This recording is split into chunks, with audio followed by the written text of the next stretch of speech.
Êxodo, capítulo 9. A peste nos animais. Depois o Senhor disse a Moisés: Vá ao Faraó e diga-lhe que assim diz o Senhor, o Deus dos Hebreus: Deixe o meu povo ir para que me preste culto. Se você ainda não quiser deixá-lo ir e continuar a impedi-lo, saiba que a mão do Senhor trará uma praga terrível sobre os rebanhos do Faraó que estão nos campos, os cavalos, os jumentos, os camelôs, os bois e as ovelhas. Mas o Senhor fará distinção entre os rebanhos de Israel e os do Egito. Nenhum animal dos israelitas morrerá. O Senhor estabeleceu um prazo, e amanhã o Senhor fará o que prometeu nesta terra. No dia seguinte o Senhor o fez. Todos os rebanhos dos egípcios morreram, mas nenhum rebanho dos israelitas morreu. O Faraó mandou verificar e constatou que nenhum animal dos israelitas havia morrido. Mesmo assim, seu coração continuou obstinado e não deixou o povo ir. A praga das chagas. Disse mais o Senhor a Moisés e Arão: Tirem um punhado de cinza de uma fornalha, e Moisés a espalhará no ar, diante do Faraó. Ela se tornará como um pó fino sobre toda a terra do Egito, e feridas purulentas surgirão nos homens e nos animais em todo o Egito. Eles tiraram cinza de uma fornalha e se puseram diante do Faraó. Moisés espalhou pelo ar, e feridas purulentas começaram a estourar nos homens e nos animais. Nem os magos podiam manter-se diante de Moisés, porque ficaram cobertos de feridas, como os demais egípcios. Mas o Senhor endureceu o coração do Faraó, e ele se recusou a atender Moisés e Arão, conforme o Senhor tinha dito a Moisés. A praga da saraiva. Disse o Senhor a Moisés: Levante-se logo cedo, apresente-se ao Faraó e diga-lhe que assim diz o Senhor, o Deus dos Hebreus: Deixe o meu povo ir para que me preste culto.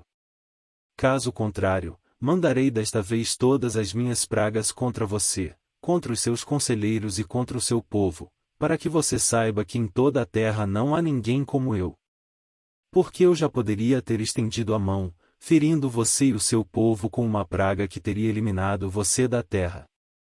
Mas eu o mantive em pé exatamente com este propósito, e mostrar a você o meu poder e fazer que o meu nome seja proclamado em toda a terra.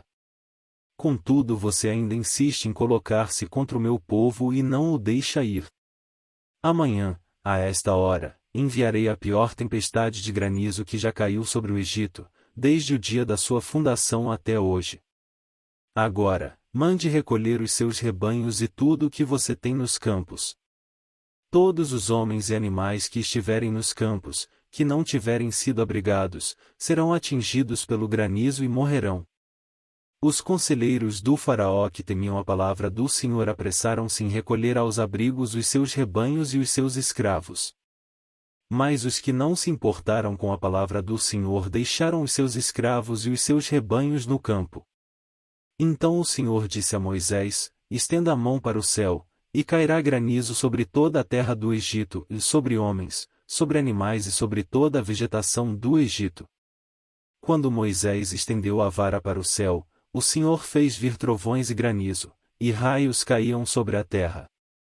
Assim o Senhor fez chover granizo sobre a terra do Egito.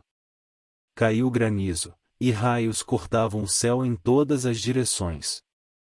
Nunca houve uma tempestade de granizo como aquela em todo o Egito, desde que este se tornou uma nação.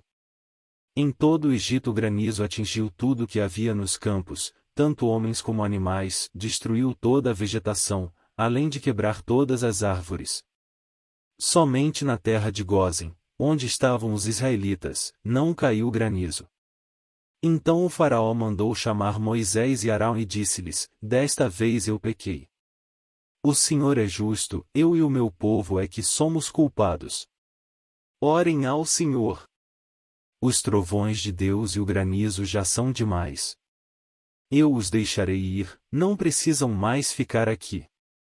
Moisés respondeu: Assim que eu tiver saído da cidade, erguerei as mãos em oração ao Senhor.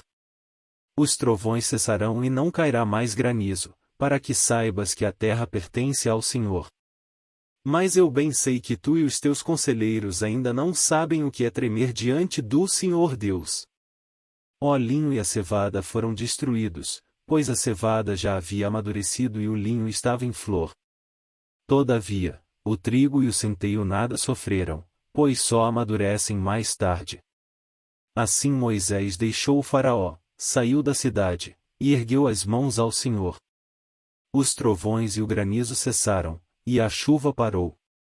Quando o Faraó viu que a chuva, o granizo e os trovões haviam cessado, pecou novamente e obstinou-se em seu coração, ele e os seus conselheiros. O coração do Faraó continuou endurecido, e ele não deixou que os israelitas saíssem, como o Senhor tinha dito por meio de Moisés.